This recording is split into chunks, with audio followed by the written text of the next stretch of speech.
Obrigada, Jorge. Obrigada, Larissa. Obrigada, Jairo, por aceitarem o convite de estarem conosco aqui hoje. Obrigada, Nuno. Obrigada, Caetano, pela parceria em fazer essa sessão e montar essa mesa junto conosco. Bom, vou me repetir um pouco, porque agora a gente está gravando. Quero agradecer a presença de todos. Eu sou a Márcia Vaz, sou programadora de cinema do Instituto Moreira Salles. Eu sou uma mulher negra, de pele clara, tenho olhos e cabelos castanhos, uso um vestido preto, um casaco cinza e uma meia rosa. Hoje a gente conta com a colaboração das intérpretes de Libra, essa que vos fala, que está fazendo a tradução agora, é a Asa.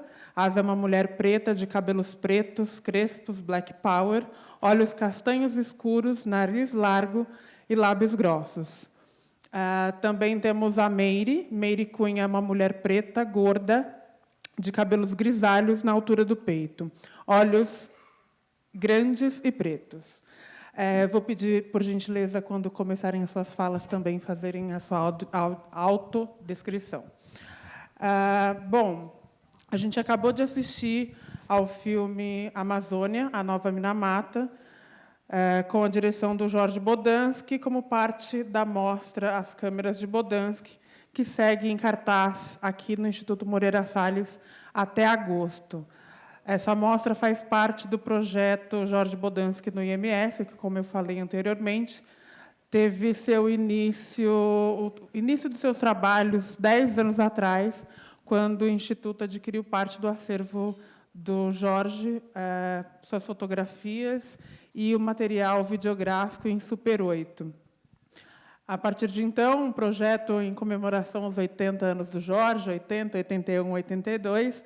Esse ano, finalmente, a gente conseguiu associar esse projeto e apresentar ao público na abertura da exposição em março, que se chama Que País é Esse? A Câmera de Jorge Bodansky durante a ditadura brasileira, de 64 a 85.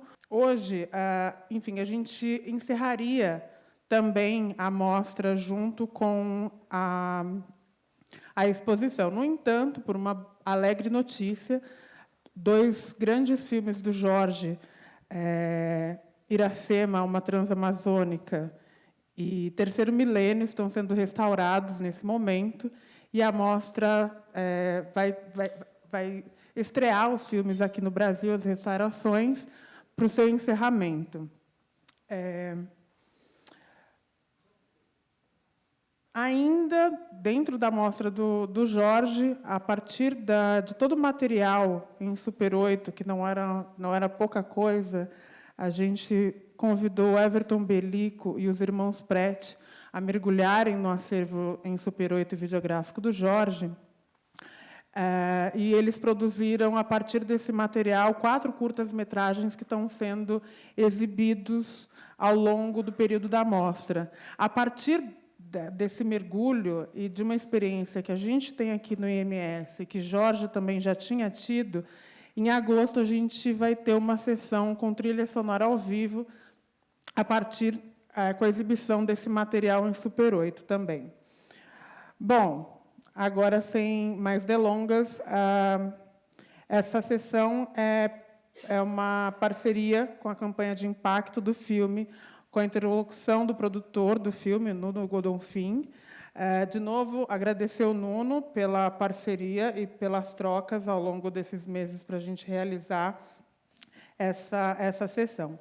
Hoje, a gente conta com essas 3 figuras ilustres. Eu vou fazer um rápido panorama das suas biografias para, finalmente, passar a palavra a eles.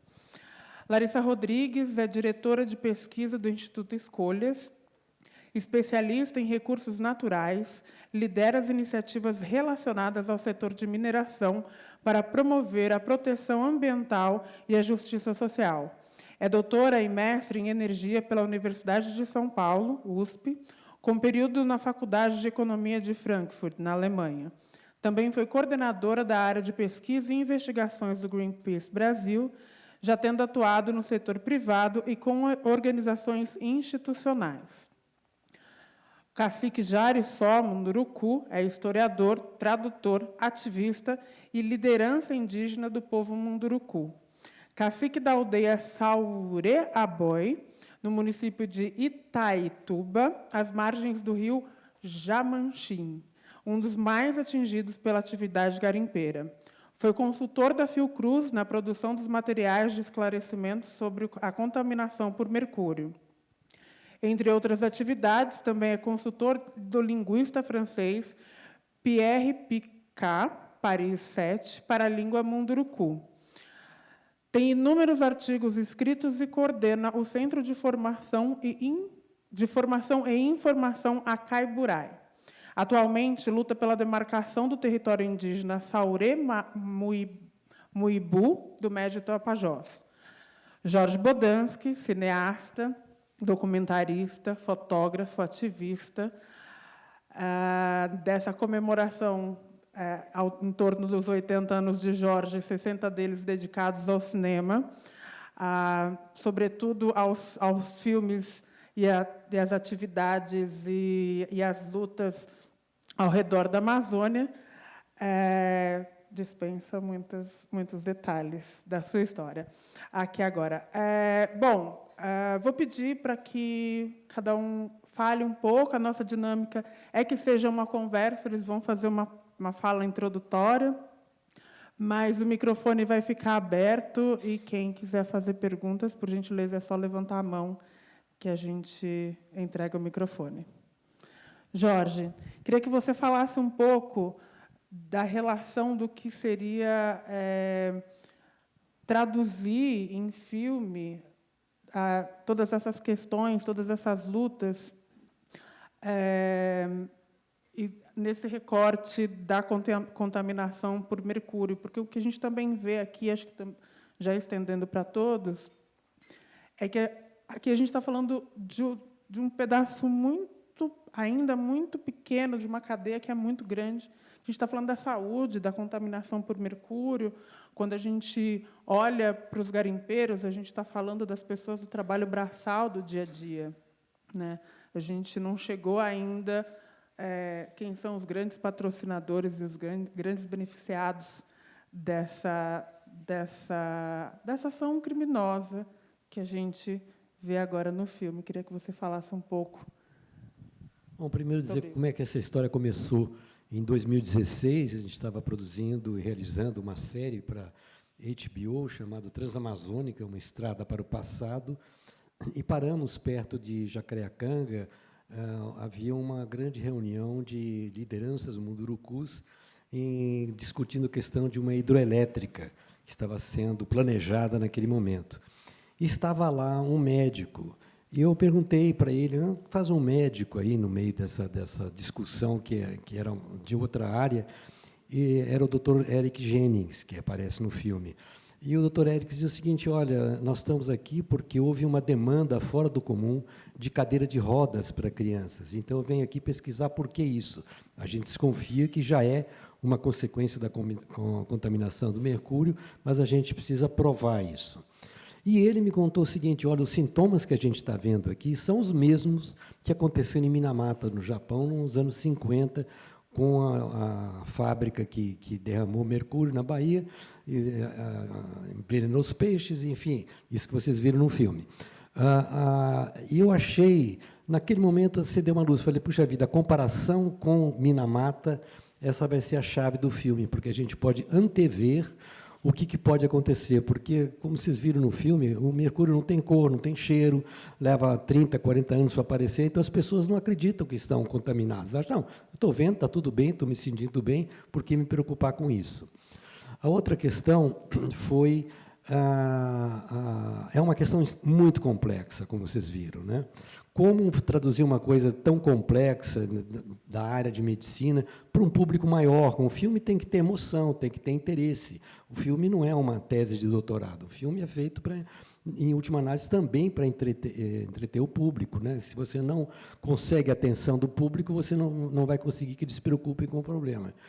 E a outra questão também é como dar voz às populações atingidas, né?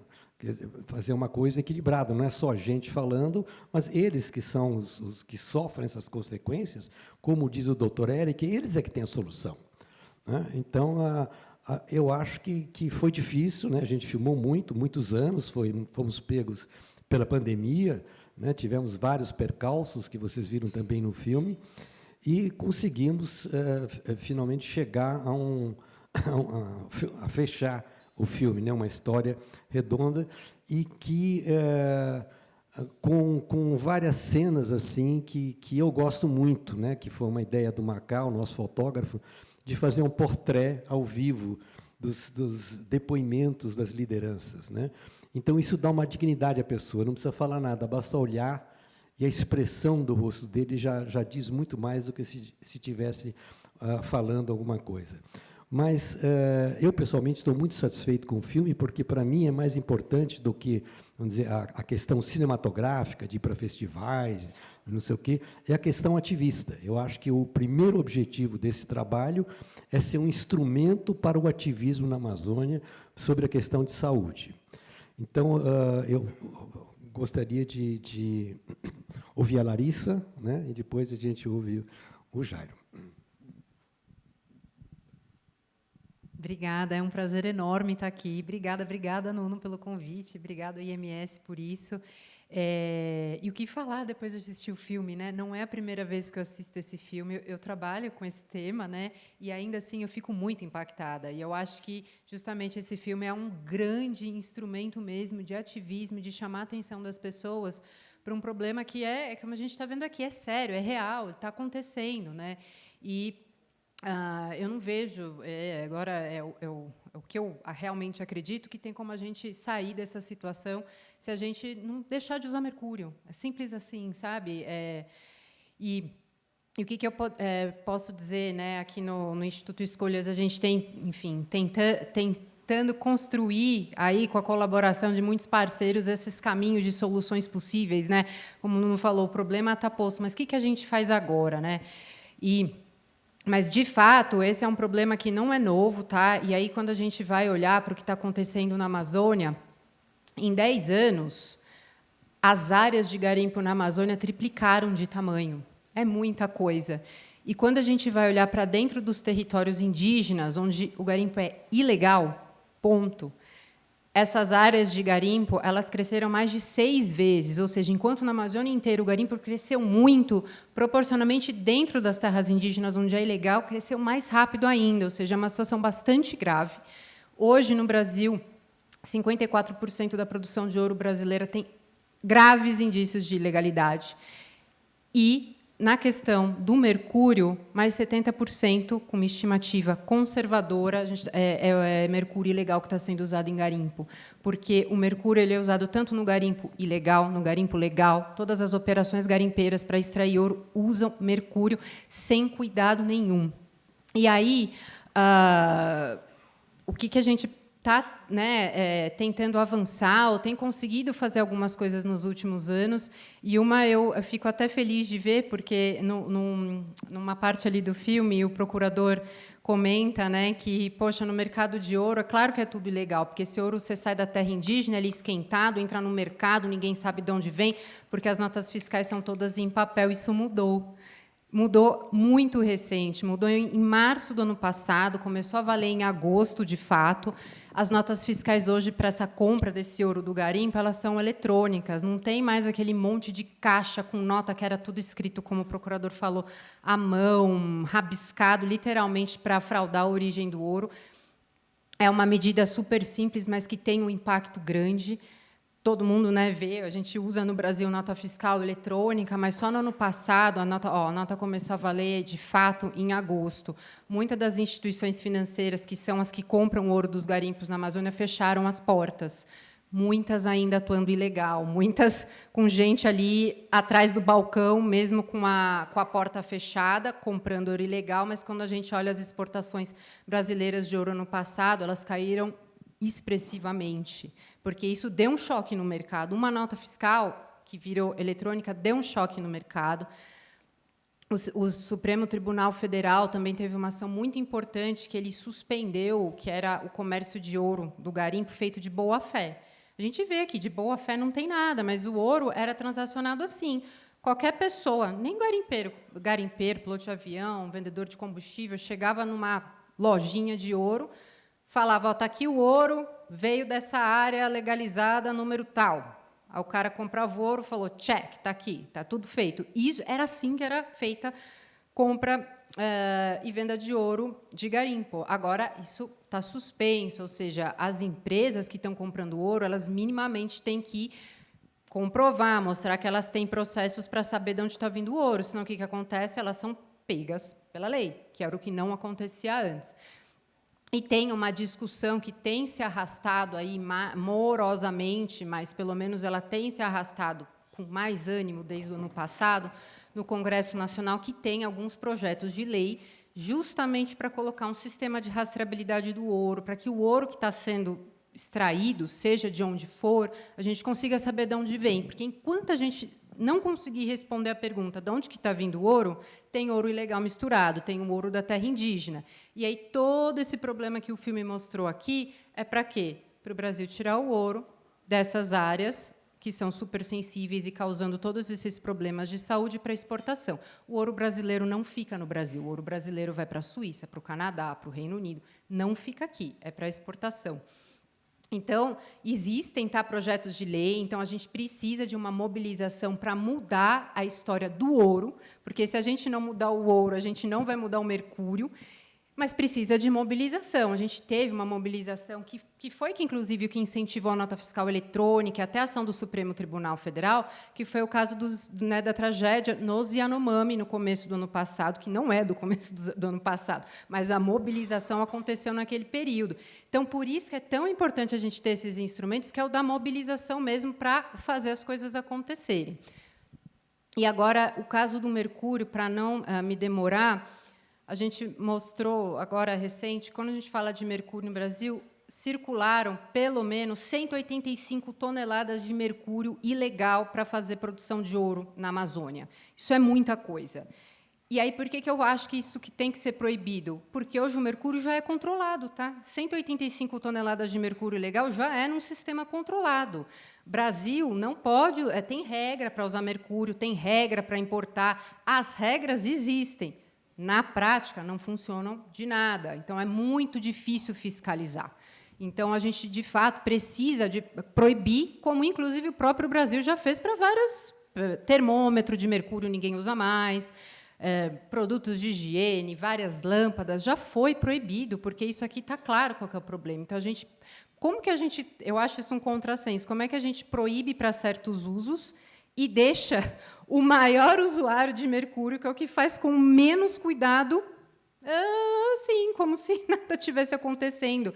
Então, a medida é simples, precisa proibir. Semana passada, o deputado Nilton Tato, aqui de São Paulo, lá na Câmara dos Deputados, apresentou o projeto de lei 2417, proibindo o uso de mercúrio para o beneficiamento de ouro. E agora a gente precisa dessa mobilização para fazer isso acontecer, para fazer isso virar uma realidade e, assim, acabar, quem sabe, com esse problema. Obrigada. Oi, Cabil. Ei, Weber. Boa noite a todos vocês. É um pouco triste, né, falar sobre esse tipo de doença que está acontecendo, adoecendo, não só o povo indígena, o povo Munduruku. E eu não teria palavras para expressar diante de uma cena como essa. É muito forte. E eu não teria palavras suficientes para dizer para vocês. O filme já diz em si que é sério isso, né? Mas eu queria cantar uma canção onde, na maioria das vezes, nós somos seres humanos como é que nós entendemos, como é que uma mãe, um pai, uma família consegue entender quando o seu filho está doente? Ela pode estar chorando, mas a mãe não vai entender se está doente ou não. Mas quando ela percebe que a criança está chorando demais, ela vai sentir o seu filho está doente, tem alguma coisa que afeta ela, que faz ela chorar. Aí a mãe, ela sente. A criança, ela não vai falar, claro, né? Mas a mãe já vai saber que a criança tem algo de estranho, uma saúde que está sendo atacada, né, o seu corpo, né? Digamos que um cachorro, nós não sabemos que ele não fala, né? Mas ela vai uivar, ela está dando um sinal de alerta de que alguma coisa está acontecendo, o que vai acontecer. Da mesma forma, uma onça, ela vai esturrar, às vezes, para caçar, nós sabemos, entendemos, mas quando ela está doente, ela vai esturrar de uma maneira diferente. E um gavião, nós, Munduruku, indígena, sabemos o que ela está sentindo. Eu só poderia cantar para dizer que o nosso lamento, que acabamos de ouvir, assim, ver também o filme. Quem é que vai nos acudir? Quem é que vai nos salvar? E eu queria cantar esse lamento diante de vocês. Acredito que não é o meu lamento. É o lamento de um povo. O lamento que vocês também podem se sensibilizar diante dessa tamanha tragédia que está acontecendo. E eu, se me permitirem, gostaria de poder dizer, cantar esse meu lamento. Os Munduruku cantam, mas canta na forma de seu ritual, para dizer que está sentindo alguma coisa. Ela está sentindo algo que está acontecendo, não só com ela, mas sim com o povo todo.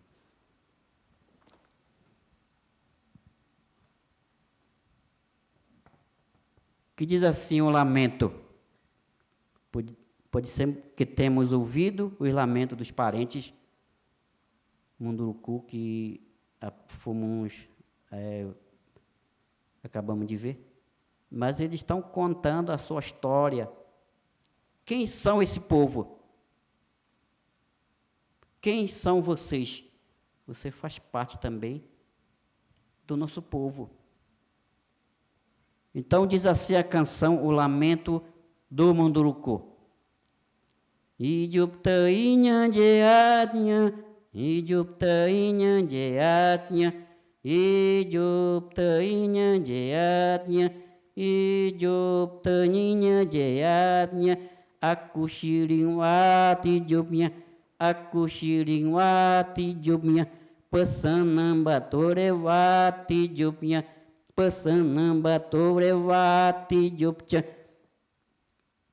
Itabi barang-barang wat purumu hijup, jemakan jujuan ucewebe, Itabi barang-barang wat puru hijup, jemakan jujuan ucewebe, hijup teinya jeatnya, hijup teinya jeatnya, hijup teinya jeatnya, hijup teinya jeatnya, aku shiringwati jubnya, aku shiringwati jubnya, pesanam batorewat hijubnya, pesanam batorewat hijubnya, itabi barang-barang wat pit puru hijup, Jemakan, Jujuan, Uchewebe, Itabi barang-barang wapit puro hijup.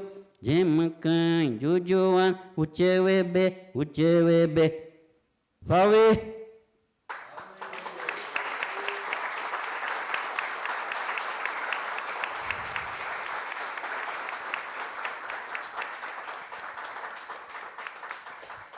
Esse é o lamento dos Munduruku, que querem ser ouvidos pela sociedade não indígenas, que querem ser atendidos, querem ser assistidos, querem ser bem governados, que eles vivam em seus territórios, em harmonias, tomando o seu banho no rio mais limpos, comendo seu peixe sadio, sem ter contaminação. Há crianças vivendo feliz, comendo do seu peixe em poqueca, assado ou cozido, ou moqueado, mas hoje não pode comer. O peixe que é tão apreciado já não é mais permitido comer, porque contém doença. Quem é que vai trazer um peixe sadio? Quem é que vai estar cuidando quando uma criança, uma pessoa está contaminada de mercúrio? Eu já não penso mais em mim, como disse uma outra liderança indígena, o cacique.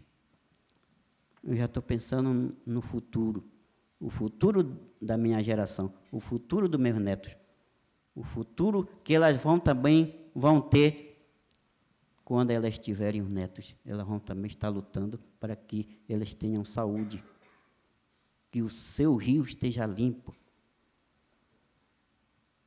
que o seu território esteja protegido, que eles vivam bem com a natureza, cuidando como sempre cuidam, estão sempre cuidando. Queria deixar mensagem não só para mim, não só para os produtores dos filmes, né? Aqui estão. Mas é chamar a atenção de vocês, você que é professor, você que é estudante, você que é médico, você que é estudante de direito, que tem uma alta graduação, são acadêmicos, são pesquisadores, que sejam nossos políticos, que estão lá no Congresso, o nosso governo federal, os nossos magistrados, toda a sociedade, que pense na Amazônia, que pense no povo que está cuidando, e sempre estão cuidando da floresta, da natureza, que tem muito algo a nos ensinar, que possamos dizer, chega de destruir a nossa Amazônia, vamos cuidar da natureza. Está acontecendo uma maior tragédia ecológica,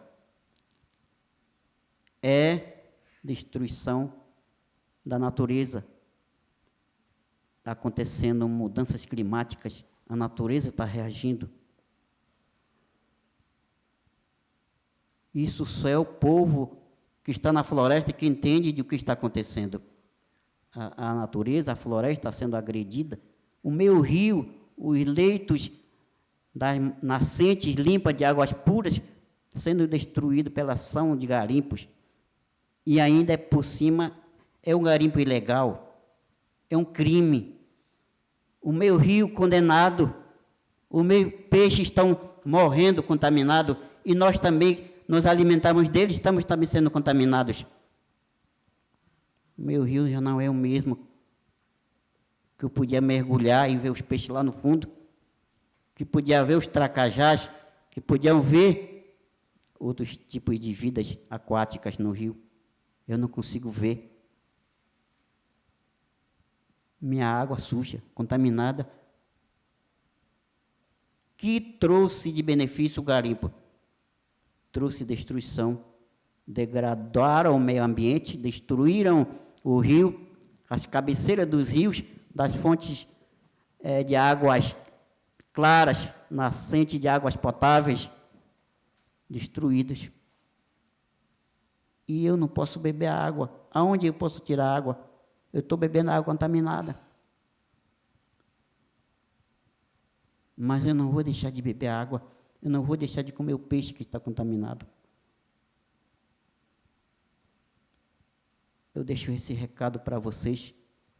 Vamos sensibilizar a nossa sociedade, que só estão na cidade, mas não estão vendo a realidade da maior destruição do meio ambiente, do nosso sistema planetário.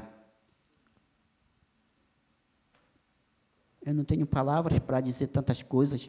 Eu não quero falar aqui, inventar o que eu estou pensando, não. Que a sociedade se conscientize de que vocês também fazem parte dessa natureza. Vocês se alimentam de peixe, vocês vivem da água. Sem a água nós não somos nada. O nosso rio sendo contaminado por mercúrio. Vocês viram que é alto o índice de mercúrio em cada pessoa. Eu vou tentar só relatar um pouquinho. A minha esposa, ela sofreu de câncer, mas o índice de mercúrio no sangue estava muito alto, era altíssimo. Veio a pandemia, a Covid, complicou a sua vida.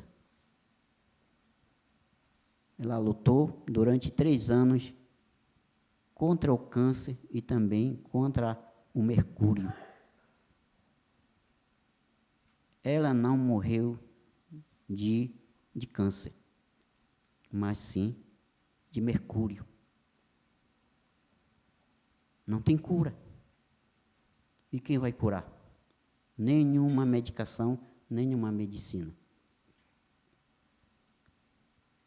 E eu quero agradecer aqui esse convite que me foi dado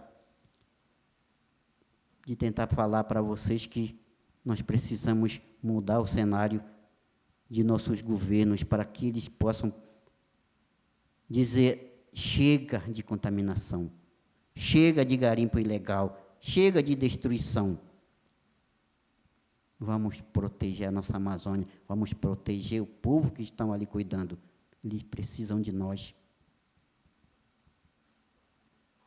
O futuro das crianças sendo ameaçadas pela contaminação de mercúrio. Quero agradecer aqui esse meu pouco tempo, espaço que tive. Gostaria de poder dizer que, quando tiver a oportunidade, estarei sempre com vocês, esperando que vocês também reagem de uma forma positiva, consciente, como seres humanos. A natureza é importante. A água é mais essencial ainda para nossas vidas. É o futuro de nosso Brasil. É a floresta e a água limpa. E assim poderemos viver em harmonia. Sem distinção, sem discriminação, sem preconceito, porque nós somos um povo só. Mas o que diferencia é apenas a nossa cultura, a nossa forma de nos alimentar, a nossa forma de falar, a nossa forma de como nós contamos a nossa história. Nós estamos ali sofrendo pela saúde, não pela educação, mas se a primeira coisa é o território e a água. E eu quero agradecer, e meu muito obrigado, aqui a mesa, né, a plateia aqui, vocês querem me desculpar se eu não pude falar a linguagem de vocês, a minha língua é outra, sou munduruku. A segunda língua é o português, que eu tento falar de uma maneira clara para que vocês pudessem entender a minha comunicação, essa minha relação. E eu quero dizer, o Ikabiung, o Arampima. Meu boa noite, até o próximo encontro. Boa noite.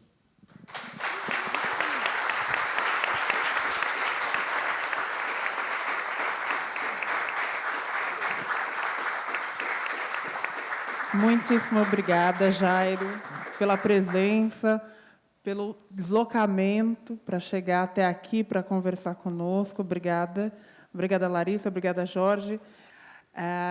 Bom, antes de passar para as perguntas, tendo em vista a fala do Jairo, da Larissa e do Jorge, eu queria pedir para que a Larissa pudesse brevemente explicar para a gente, porque algumas pessoas são leigas e porque esse vídeo vai para o YouTube depois, existe uma forma de fazer um garimpo, talvez, não sei se esse é o termo adequado, limpo, que não se use o mercúrio? E, se sim, por que opta-se pelo mercúrio? Obrigada pela pergunta. Sim, existe, tá? Tem bastante garimpo que faz a produção de ouro sem mercúrio. Quando a gente fala isso aqui no Brasil, parece que é uma outra realidade, porque a verdade é que aqui no Brasil, na Amazônia, a regra é usar mercúrio, tá? Então, assim, as experiências que tem sem mercúrio ainda são muito poucas, mas fora do Brasil, isso é comum.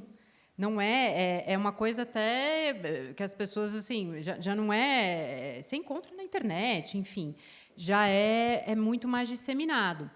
Agora, também existem outros países que também usam muito mercúrio. No mundo inteiro, o uso do mercúrio nos garimpos, né, é o que joga mais emissões de mercúrio aí para a atmosfera. Então, é o setor que mais usa e mais contribui. Mas, até aqui no Brasil, existem alguns garimpos que não usam mercúrio. E aí, geralmente, as pessoas perguntam, tá, não usa mercúrio, usa o quê, então? Então, usa nada. Na verdade, o que esses garimpos fazem eles vão lavando aquele material concentrado, ou seja, a lama, com água, lavando, até passando em caixas, passando em trituradores, até conseguir extrair esse ouro, ou seja, soltar o ouro ali do resto do sedimento, concentrar ele sem o uso de mercúrio. Por que as pessoas não fazem isso? Tem um costume enorme de usar mercúrio. Os garimpeiros conseguem, e isso, mercúrio ilegal, conseguem de forma muito fácil, barato. E o mercúrio, eles tiram a produção muito rápido. Então, quando a gente está falando de uma área ilegal, por exemplo, ali dentro das terras indígenas, a gente vê que as estruturas ali são feitas de madeira, são uns barracões, porque quando a polícia chega e queima, eles saem, aquilo ali tudo é queimado, depois eles voltam ou para a mesma área ou para outras áreas. Então, eles querem o quê? Tirar rápido, eles querem tirar ouro muito rápido, ir embora dali, deixar tudo abandonado, que são as crateras que a gente vê aí na Amazônia. Agora, é possível fazer. E é isso, já tem garimpos aqui que fazem. Na Colômbia, por exemplo, o mercúrio para extração de ouro está proibido desde 2018. Tá? E a Colômbia com uma situação de garimpo não muito diferente da do Brasil. Peru tem minas que produzem sem mercúrio, e, como eu falei, são alguns equipamentos assim simples, tá, que os próprios garimpeiros conhecem. A gente não está falando de tecnologia que esses próprios garimpeiros não conheçam. É muito mais uma questão de ajuste de equipamento, quase que ali uma melhoria técnica do que eles já têm, mas é uma questão de costume. É uma questão de costume. E, como eu disse, hoje no Brasil, o mercúrio nessa atividade ele é permitido. Então, um garimpo legal, quando ele vai pegar um licenciamento ambiental e consegue a licença, está lá o uso de mercúrio. Então, é permitido, então eles usam. Então, se a gente não mudar isso, como é que você vai motivar também a mudança de comportamento que a gente sabe que precisa acontecer, né? Obrigada, Larissa. Público? Eu vou pedir, só para seguir a ordem, aqui, tem uma mão levantada aqui na frente, e todo mundo, por gentileza, esperar o microfone chegar, porque, senão, a gente não consegue gravar o que vocês estão falando aqui, por favor.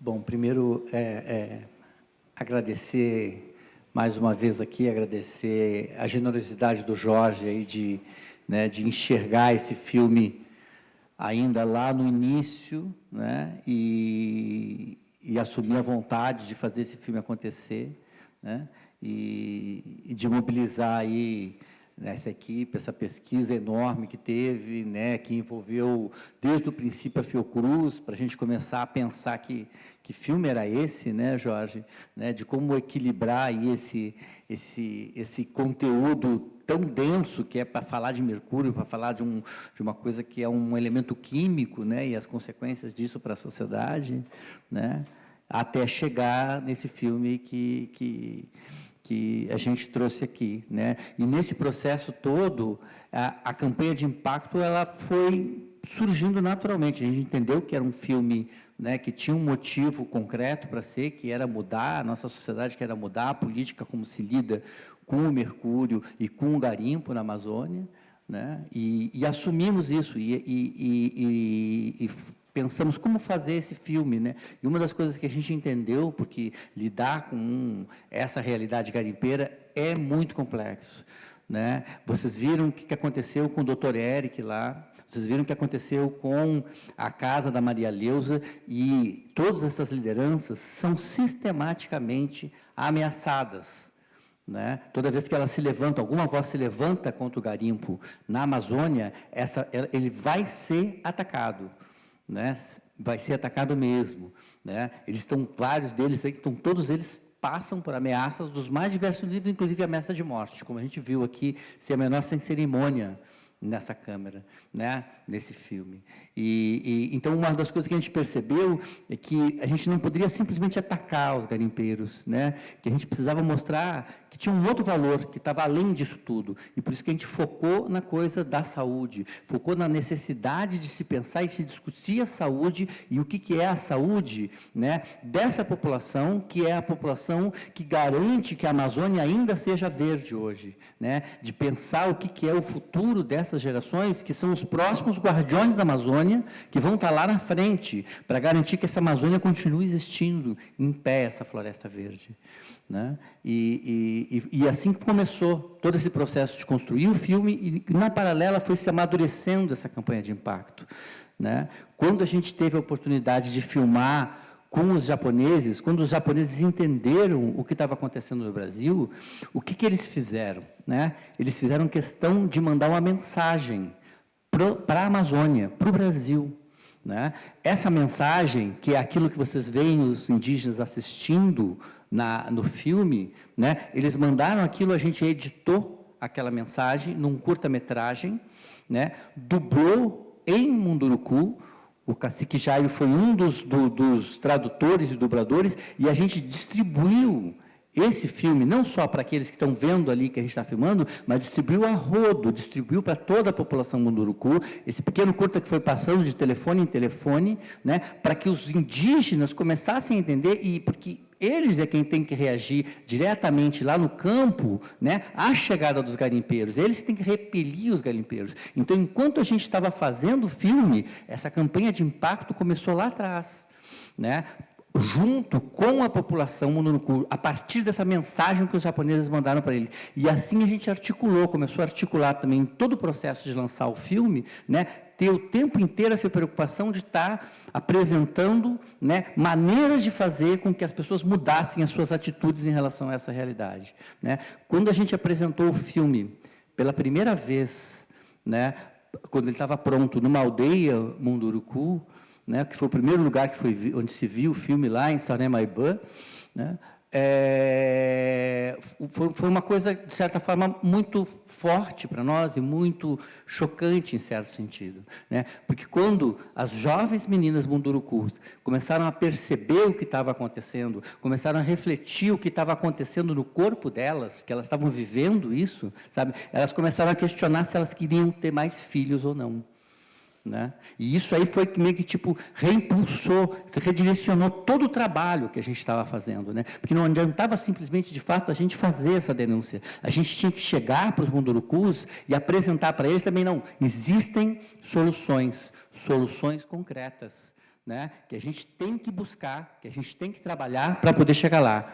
Né? E aí uma parte disso é todo o trabalho da saúde, que a Fiocruz está fazendo e segue fazendo.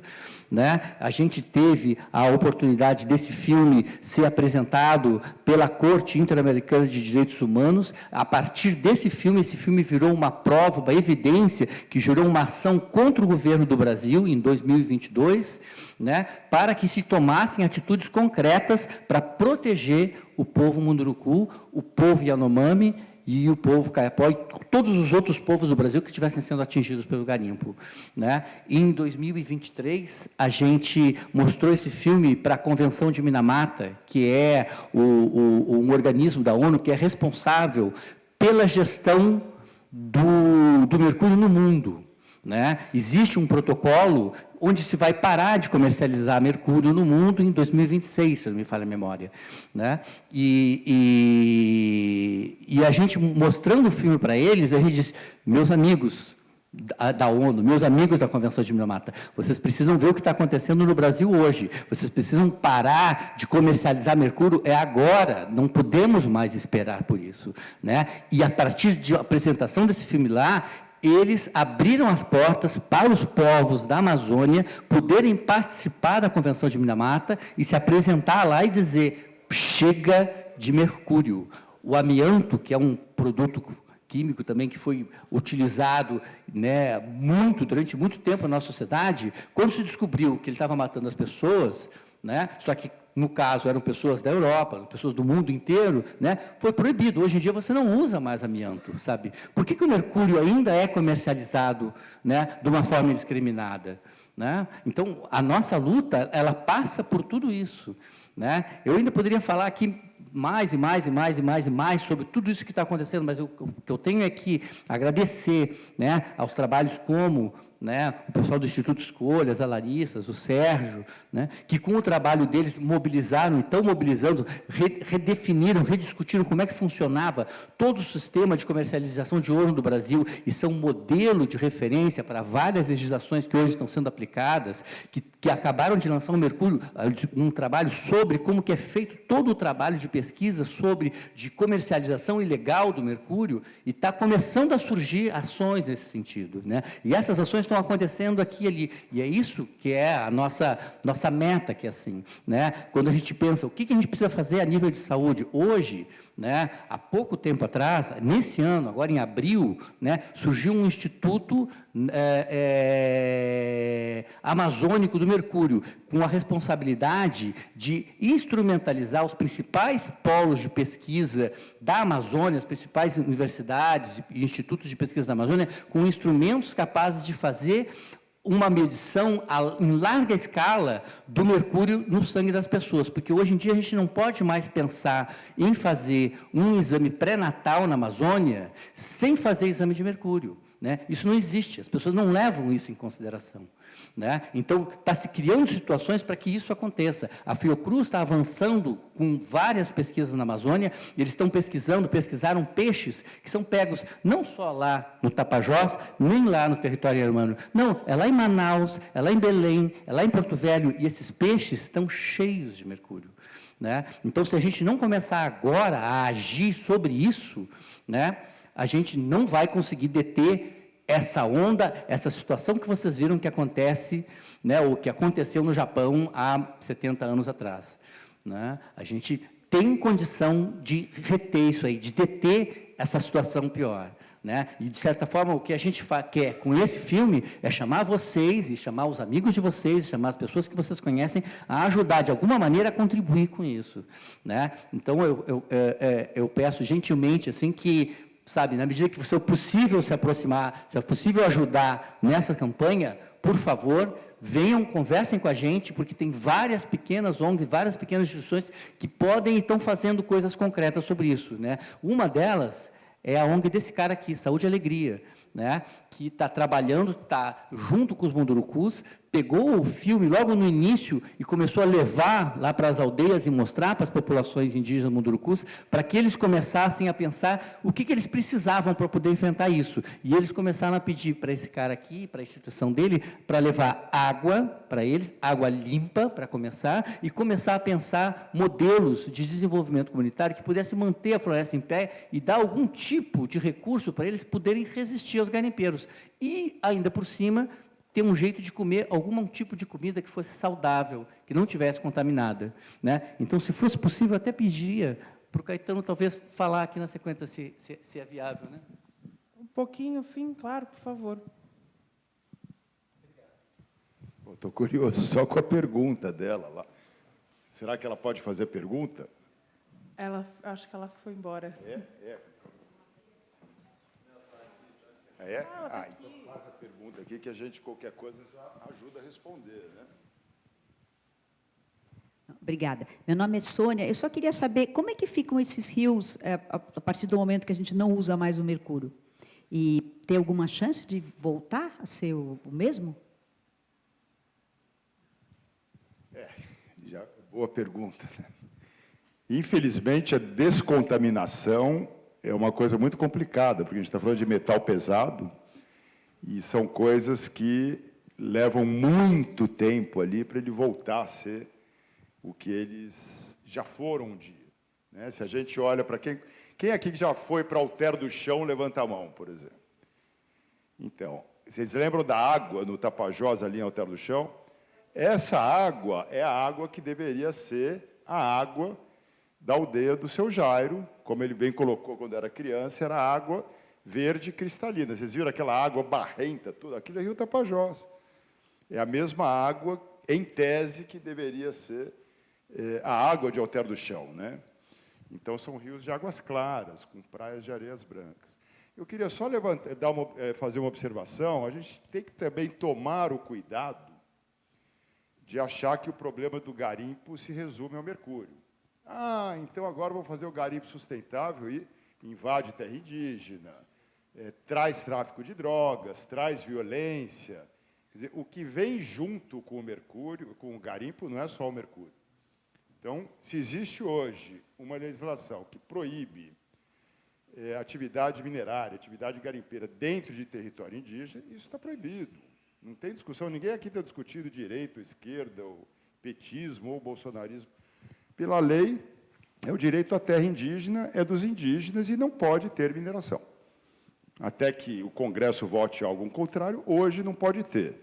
E é um absurdo a proliferação de garimpos que a gente vê nos territórios Yanomami, nos territórios Munduruku, nos territórios Kayapó, né? E, junto com o mercúrio, vem toda essa leva de coisa ruim. A outra coisa que é importante levar em conta, não podemos mexer com o ouro porque aí quebra Jacareacanga e acaba a economia. Mas, pô, que economia é essa que a gente está falando? Né? Como já foi bem colocado aqui. Para onde que vai esse ouro? Esse ouro vem aqui para Faria Lima, não fica lá. Então, assim, é um modelo econômico baseado na ilicitude, no ilegal, beneficia alguns poucos e deixa a conta do estrago para todo mundo pagar. Quem que vai pagar a descontaminação de toneladas e toneladas de mercúrio e outros metais pesados? Tem o arsênico também, que é usado em alguns garimpos. Enfim, é toda a sociedade brasileira que acaba pagando, né? E aí você tem Jacareacanga, pelo índice Firjan, por exemplo, de desenvolvimento municipal, dos 5.500 municípios brasileiros, é o 80 mais pobre no ranking.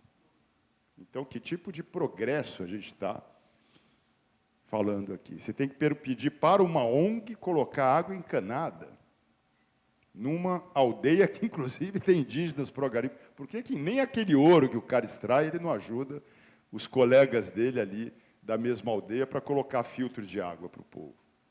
Então, assim, o mercúrio é um pontinho dos problemas que esse modelo de ocupação traz. Mas eu não queria aqui também resumir apenas a gente, a saúde e alegria, tem que trazer alguma coisa, né, Jairo, de esperança, né? E a esperança, quem nos dá é esse povo aqui.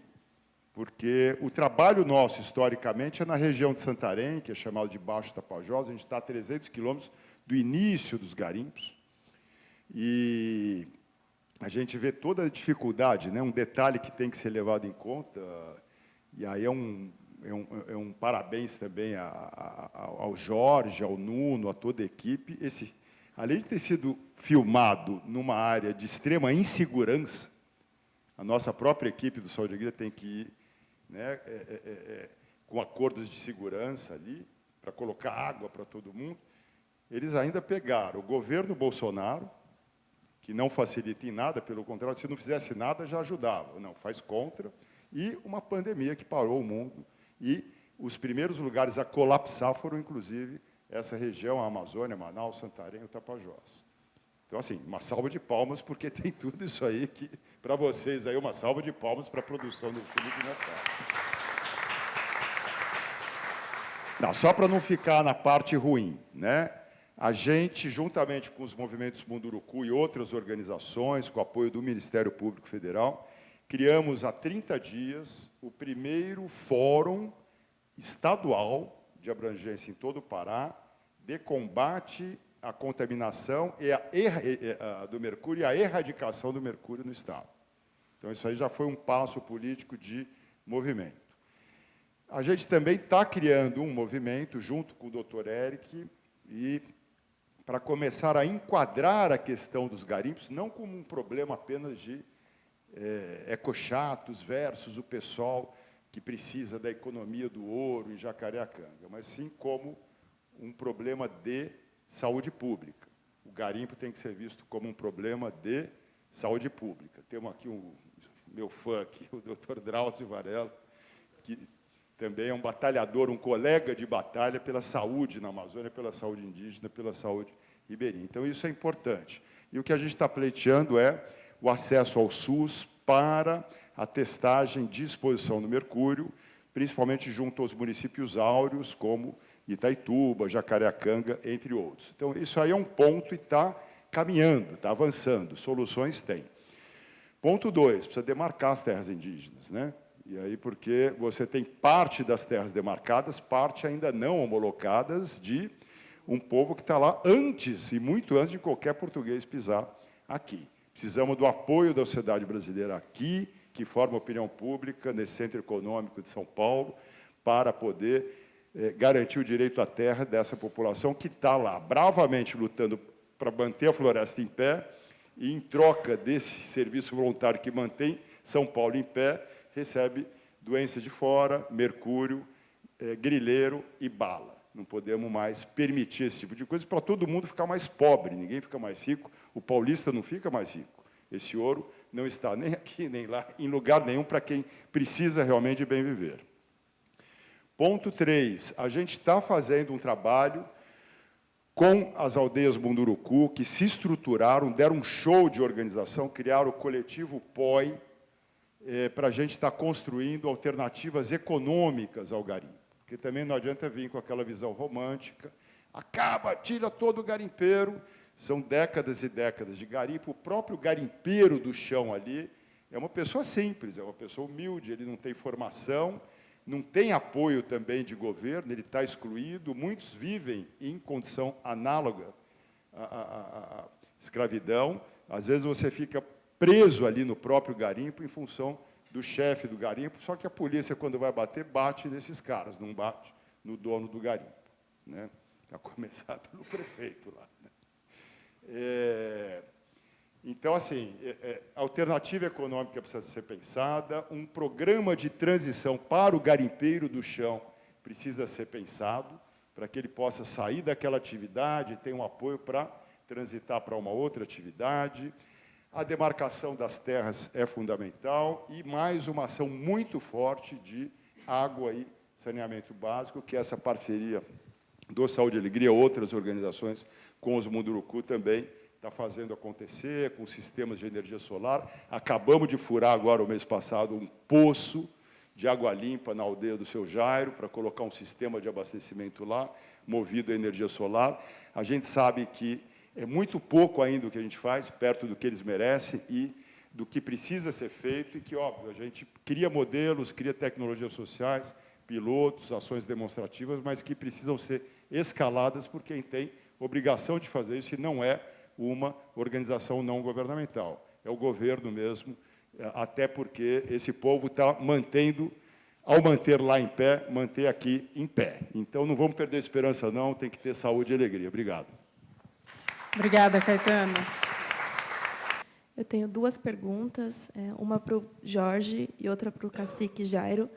Primeiro, Jorge, eu queria saber, você, enquanto documentarista de intrusões em terras indígenas desde a ditadura militar e agora, na contemporaneidade, com o garimpo, se você percebe, apesar de essas últimas intrusões não serem capitaneadas, digamos assim, por um governo, como foi na ditadura militar, que tinha um incentivo massivo para os garimpeiros invadirem as terras indígenas, mas se você nota percepções nos dias atuais e das épocas ditatoriais de uma certa anuência, digamos assim, do Estado a essas práticas, porque, por exemplo, a gente vê que a atuação militar em territórios indígenas, como, por exemplo, a Yanomami, parece que está dando voltas e voltas e nunca tira esse garimpo. Então, será que você, enquanto documentarista, tem algumas percepções sobre isso, sobre a atuação do Estado? E, cacique Jairo, muito obrigada pela sua presença hoje, aprendi muito. E eu queria saber como é o seu porta-voz do seu povo. No filme, a gente vê muitas hostilidades, muita raiva, que é colocada entre os parentes para que eles sejam intrigados entre si, tenham conflito sobre o garimpo, hostilidades contra as lideranças. A gente viu uma líder que teve a casa dela incendiada. E eu queria saber de você, peço licença um pouco para saber um pouco sobre a sua experiência, desafios, medos também, sobre como é voltar para a aldeia e lidar com esses conflitos internos. Se, por exemplo, as juventudes... a gente vê no filme, por exemplo, que as crianças elas são ensinadas desde cedo sobre os anos dos garimpos. Eu fico pensando, tem esse desafio interno de falar para as juventudes, para que elas não sejam cooptadas, ou seja, não passem para o lado do garimpo? Como que é esse diálogo dentro da comunidade? E você, enquanto porta-voz, se você percebe esses desafios internos de comunicação com o seu povo? E eu fiquei grata, eu não lembro o nome dele, do senhor que falou antes de mim, porque eu estava agoniada também, eu sou das relações internacionais, e eu acho que a gente se prende um pouco a estudar os anos dos Mercúrio, sendo que já não é para ter mineração. Então, eu lembro muito do que a Ailton Krenak falou sobre ideias para adiar o fim do mundo, que quando a gente fala sobre desenvolvimento sustentável, quando a gente fala da agenda da ONU, da COP, a gente tem que tomar cuidado, porque, às vezes, parecem que são medidas retardatárias do fim da floresta, e não para findar com isso, com a mineração. Eu acho também que a indústria do ouro não traz um desenvolvimento para o país. Eu acho que, em grande parte, é questão de vaidade, e eu não quero cair naquele discurso de desligue essa torneira para economizar água e tudo mais, mas eu fico pensando também, por que a gente também não abre mão de usar o ouro, igual ele falou? Porque, por exemplo, o ouro da Yanomami, quando fazem os estudos, descobriram que vem parar em São Paulo, que é onde as pessoas compram também. Enfim, era só isso mesmo. Obrigada. Tentar responder a sua pergunta. Desde que eu comecei a filmar na Amazônia, tem quase 55 anos atrás, o modelo de ocupação do regime militar e dos outros regimes que se seguiram até hoje, no princípio, não mudou, né? O olhar para a região, a maneira de ocupar essa região não alterou. Sempre me pergunto, mas o que mudou? Mudou alguma coisa? Eu digo que mudou sim, mudou uma coisa muito importante, que é a organização da sociedade civil. Hoje, em qualquer comunidade você vai, quilombola, ribeirinhos, indígenas, eles são organizados, eles sabem o que eles querem, eles têm representatividade. Só que é uma luta desigual, muito desigual ainda, mas essa luta existe, o exemplo está aqui, né? Mas, do outro lado, o olhar sobre essa região, o olhar que eles chamam de desenvolvimento, não se alterou, né? Quer dizer, como a mesma maneira que construíram a Transamazônica, sem levar em conta as populações que existiam lá, achando que derrubando árvores estaria trazendo progresso, a gente olha que progresso é hoje que está na beira da estrada. E isso continua.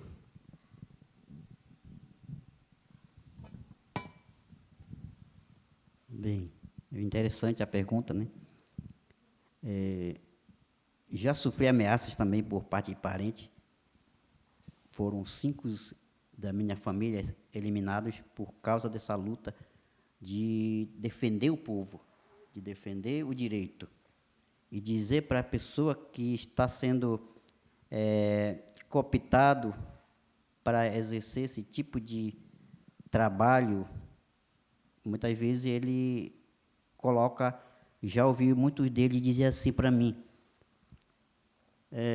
cadê que você não tem formação, você não tem nenhum tipo de estrutura, seu grau de conhecimento na área de educação você não tem. A minha luta não é contra o meu próprio parente. Eu vou dizer para ele que o garimpo não é a única alternativa econômica.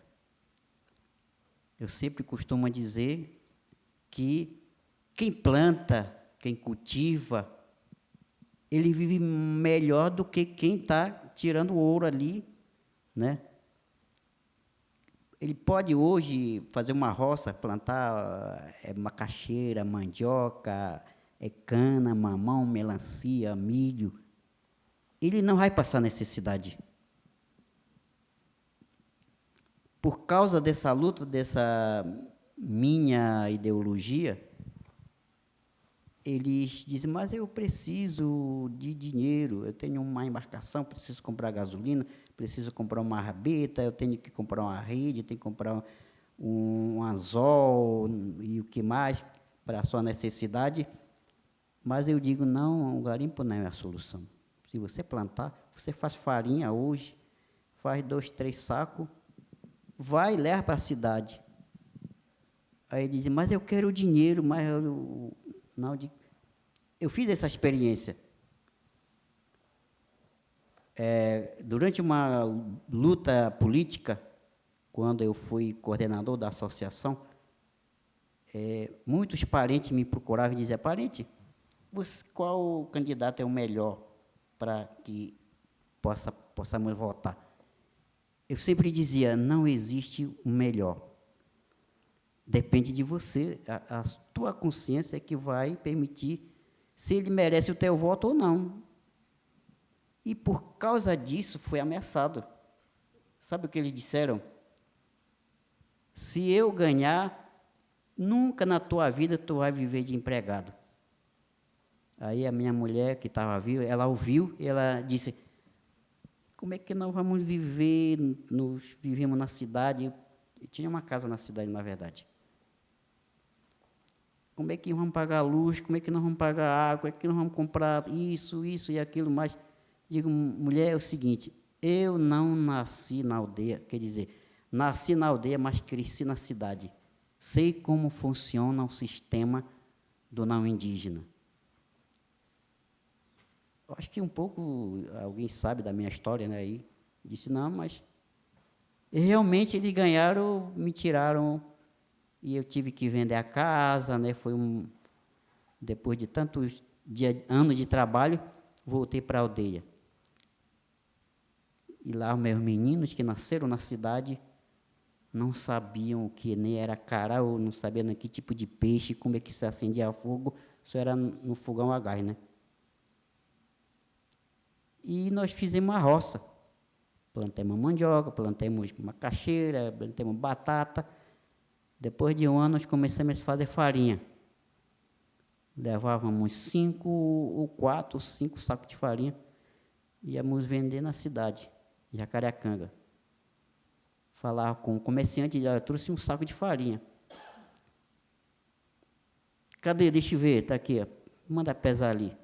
Deu tantos quilos.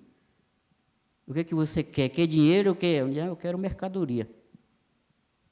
Escolhe o que você quer. Ainda sobrava um pouco para comprar gasolina. Então, eu acho que o que o povo precisa é saber, se organizar, saber administrar o que ele tem de produtos na sua aldeia. Porque eu vivo assim, eu não vivo empregado. Aí, a experiência que eu tenho é dizer para a minha comunidade, olha, comunidade, o trabalho é coletivo. Se você fizer uma roça sozinho, você não vai conseguir fazer a derrubada, você não vai conseguir fazer a limpeza, você não vai conseguir fazer a farinha. Então, você precisa ter essa harmonia, essa relação do bem viver com o seu vizinho. Nós todos somos família. E é assim que vivemos. Então, os parentes precisam se organizar de uma maneira que ele viva sem depender do garimpo. É claro que a gente não vai dizer, deixa o garimpo, não. Ele vai ter consciência de que quem planta, ele não passa necessidade. Ele está comendo uma macaxeira, tirando um caldo de cana, tendo mamão, tendo melancia, não falta. Tendo uma tapioca, todo dia ele está se alimentando. Então, quem depende de garimpo, muitas vezes, não tem recurso que ele tem. É naquele momento e amanhã já não tem mais. Então, eu acho que os parentes, por causa disso, eles acham que eu sou uma pessoa que atrapalha o negócio dele. Não, não atrapalho ninguém. Inclusive, um dos maiores adversários que tive, ele era professor, deixou de ser professor para trabalhar no garimpo. Quando foi queimado os seus equipamentos, que não é nem dele, então ele sentiu necessidade e ele começou a se aliar com os movimentos de lutas Munduruku. Antes era o maior inimigo, o maior rival. E ele pensa, como é que eu estava pensando? Eu estava destruindo não só a minha família, não o meu povo, estava me destruindo a mim mesmo. Então ele se reconheceu. Eu não tenho inimigo nenhum, mas o inimigo é eu mesmo. Tento me aproximar dos meus parentes que precisam ouvir essas coisas, de ter a consciência de que o garimpo não é a única alternativa, existem outras alternativas. Tem solução, sim, de reverter a destruição do meio ambiente e viver de uma forma politicamente, economicamente e socialmente. Então, ele tem que pensar e se organizar de que ele pode viver sem depender do garimpo. Então, essa é a minha mensagem, não só para eles, mas também são para os parioatos que também vivem disso, né? Que a agricultura é a única alternativa para não indígena, tanto para indígenas.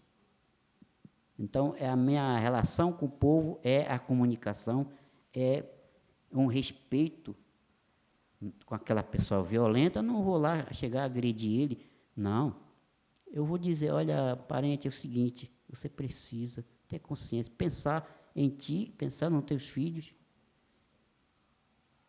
Então, eles me ouvem, né? Então, a minha comunidade hoje, nós passamos 3 anos fora da aldeia, e para me chegar até a minha aldeia foi preciso levar 5 anos. Agora que eu estou na aldeia, organizando o povo a viver sem depender de garimpo. Precisa-se de dinheiro, sim, mas precisamos plantar. Precisamos preservar, cultivar, e assim o futuro é garantido. Aí vem o progresso, vem o desenvolvimento. Economicamente, o povo organizado, ele vive melhor, sem destruição e com harmonia. E com o povo entendendo um ao outro, né? E graças, chegou a água potável por causa da luta. Olha, nós precisamos nos organizar na saúde, na educação, na própria organização, né? Então, é assim que nós lutamos. É assim que eu trabalho com o meu povo, assim que eu trabalho com as crianças. Eles estão passando maior problemas em questão de alimentação com os peixes. Eu jamais vou dizer, olha, não coma esse peixe, eu vou tirar o peixe e jogar fora. Não. Tem que saber comer controladamente. Tem época que eles comem peixe, outras vezes eles comem caça, e outras vezes eles comem frutas. É assim sucessivamente. não só vivendo só de peixe. E assim as pessoas criam de que é melhor plantar, quem planta e come melhor e é mais saudável. E plantamos ecologicamente mais saudável alimentos. Nós evitamos muito de ir para a cidade e tentamos viver longe da civilização, mas com contato com a floresta, com o rio e com a terra, né? Protegendo e plantando e cultivando, trazendo a melhor saúde para toda a sociedade Munduruku e para as famílias que vivem na aldeia. Então, essa é a minha relação com os povos, mas eu não tenho conflito com ninguém, sempre alguém me procuram, não só quando querem que eu fale, né? Mas eu estou sempre orientando, fazendo aquilo que eu posso fazer, de que isso é uma vida mais digna de se viver, plantando e colhendo do própria terra. Não sei se respondi a sua resposta, a tua pergunta, né? Mas pude explicar um pouco, bem detalhado, para que pudesse compreender. Obrigado. Obrigada, Jairo. Obrigada, Jorge. A gente já está se encaminhando para o final, mas tem mais uma última pergunta aqui, e aí a gente faz essa pergunta e segue para as considerações finais. Ok. Jorge, foi um prazer conhecê-lo, né, vê-lo. Eu já admirava a sua produção. Eu acho que o Eduardo Coutinho está super feliz que você dá continuidade a esse trabalho maravilhoso dos documentaristas brasileiros. Tem que acender uma vela para Santa Iracema, porque, graças a ela, você deu continuidade a essa transa amazônica, né? E que dê orgasmos múltiplos, né? Que prolifere. Porque esse tipo de filme, eu pude assistir o seu filme, a Iracema, né? Logo quando foi liberado. Né? Eu acho que foi na década de 80 que foi liberado, não lembro bem data, mas é mais ou menos isso. E eu acho que esse filme toca num ponto fundamental. Existe a cadeia. Só que o filme não abordou uma coisa que, no filme do Meirelles, sobre aquela indústria farmacêutica, etc., né, chegou no ponto lá quem que era o pai da ideia. E aqui o cacique falou uma coisa importante, que essa contaminação não vai ser inerente apenas aos povos da Amazônia, né? Eu sou de Minas, lá tem muito garimpo legal que usa o mercúrio, Larissa. Sabe? Eu sou dentista. A odontologia parou de usar o amálgama por causa do mercúrio, né? Então, eu acho que tem que ter uma campanha, igual o Nuno falou aí da sílica, né? Aí que dava silicose, o amianto. Todo mundo tinha telha de amianto em casa, mas com uma campanha massiva, intensa, aí foi proibido. E é a mesma coisa com o mercúrio. Aí entra uma questão de mobilização. Eu acho que todos os setores, né, temos aqui ONGs, etc., movimentos sociais, têm que entrar e radicalizar essa questão do mercúrio. Porque é inaceitável, porque as águas... A Baía da Guanabara está totalmente contaminada de mercúrio também, né? Então, Minas, vários rios têm, né? O garimpo é a céu aberto. E, nesse ponto, já que existe uma cadeia, a música do Caetano encerrou aqui. Quem matou e quem mandou matar. Garimpeiro lá é lumpen proletariado, é aquele pessoal fudido, o garimpeiro em si. Agora, e o dono do garimpo? Cadê as corporações? Cadê os grupos econômicos? É isso que a gente tem que ir, senão nós vamos ficar fazendo curva, e o mal está ali. A mesma coisa a gente pode reproduzir em vários problemas brasileiros. O tráfico de droga não é o aviãozinho que é o culpado, né? Então, aí, o garimpo, eu acho que está tendo um silêncio geral. Por que não fala?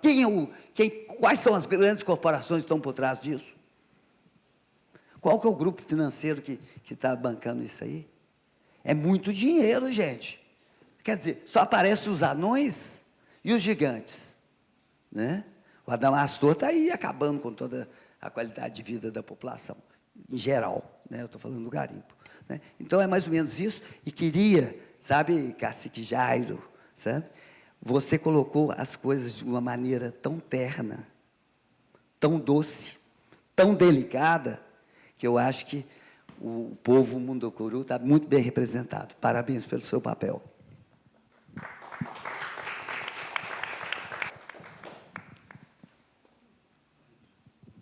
Algumas considerações finais? Não, eu queria só agradecer, né, a permanência de vocês aqui. O assunto, como a gente viu em todas as perguntas e afirmações que foram feitas, é urgente, né? E a contribuição desse filme, espero que seja justamente a mobilização. Às vezes, que você acabou de perguntar, você mesmo respondeu. A gente tem que ficar indignado com o que está acontecendo e tem que agir. E quem vai agir somos todos nós, a sociedade como um todo, né? E eu fico contente de saber que esse filme é útil justamente para levantar essa questão, para discutir isso e ser usado como instrumento ativista. Para mim, é esse o ponto. Obrigada. Fazer um comentário dessa pergunta-resposta. Sabe uma coisa que, às vezes, quando a gente vai olhar a cadeia, fica meio confuso, mas que teve resultado. Eu estava falando ali de nota fiscal eletrônica. Quando colocou nota fiscal eletrônica, pegou quem financia o garimpo. Não necessariamente todos os donos, tá? Porque assim, garimpo não é uma coisa só, né? Tem muita gente envolvida, mas uma parte ali de quem financia pegou. Pegou para acabar? Ainda não.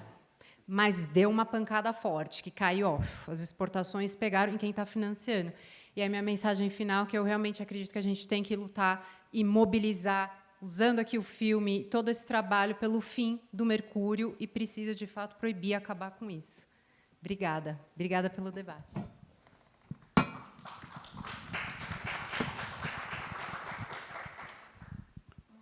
E, geralmente, eu não gosto de despedida, mas não tem outro jeito, né? A noite acaba, a gente tem que dormir, né?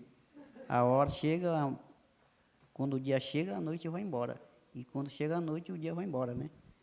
Não tem jeito, né? A despedida está sempre aí com a gente, acompanhando. Bem, uma vez eu estive em Santarém, comecei a fazer uma experiência de lutas por meio de educação, e eu acho que, não sei, que palavras que eu impressiono as pessoas, né? Eu não sei, eu não falo tão bem, eu não entendo muito bem a língua portuguesa, mas as pessoas, eu acho que gostam de ouvir. A música bem tocada, ela é bem aceita, né? Pode ser pela criança, não importa a idade, né? Então, e quando eu me chamaram para fazer uma palestra dentro da universidade, na UFOP, em Santarém, um professor me chamou e ele disse: você vai falar sobre espaço Munduruku. Puxa vida, eu não tenho formação, não sei fazer um roteiro nenhum de como eu vou falar. E fala que você entende. O professor colocou o convite, né, convidou algumas pessoas próximas que pudessem participar desse evento, colocou na rede social, no Facebook. Lá ele me mostrou: olha, eu vou anunciar aqui, quem puder ler de que você vai falar, vai ser um convidado ilustre, né? E com certeza vai levar um vinho, ouvir. Ele colocou. E aí um parente, eu acho que ele viu na rede social, no Facebook, aí ele comentou lá, diz: será que ele sabe mesmo a história do Munduruku? Ele, tipo assim, tentando dizer que o que eu estaria fazendo ali? Será que eu sabia contar a verdade mesmo sobre a história do Munduruku? Aí aquela coisa me indignou, né? Eu fiquei meio chateado, querendo falar e querendo responder.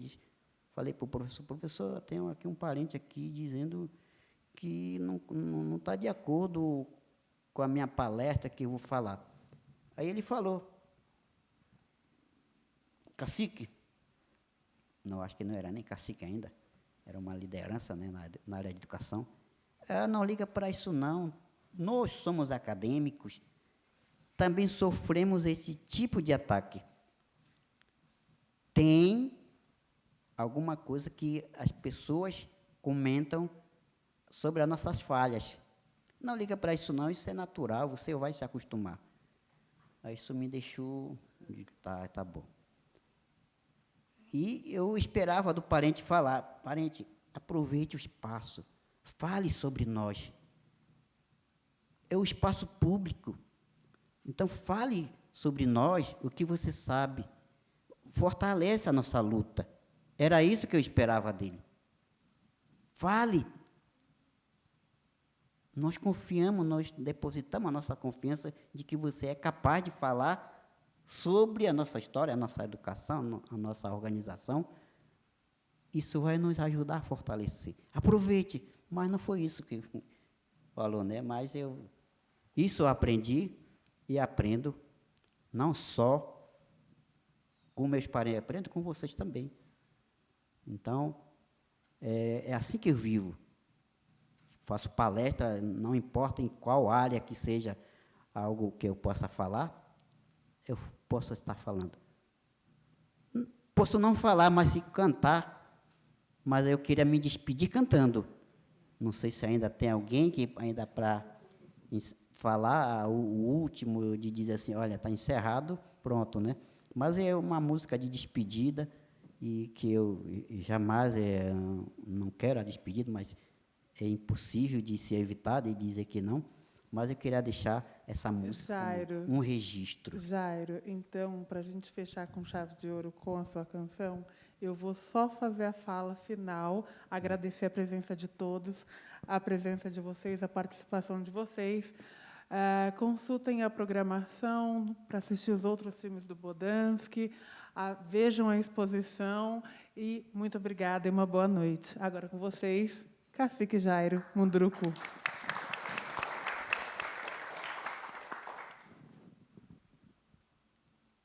Não é despedida de solteiro, é uma outra música, tem despedida de solteiro, mas é igual, é idêntica a essa canção, mas essa aqui é despedida, porque a gente vai voltar, quem veio de longe, de outro estado, de outra cidade, talvez aqui próximo, né? Aqui em São Paulo, vamos dizer, né? Mas é o momento de que a gente vai estar retornando para os nossos lugares, né?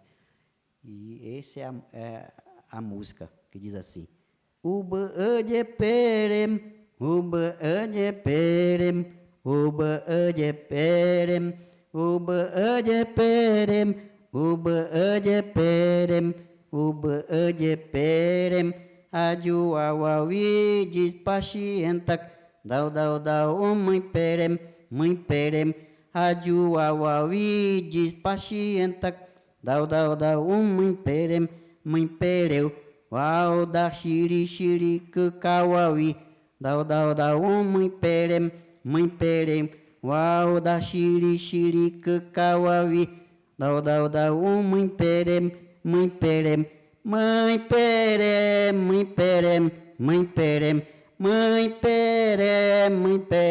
mãe perem, Saúde!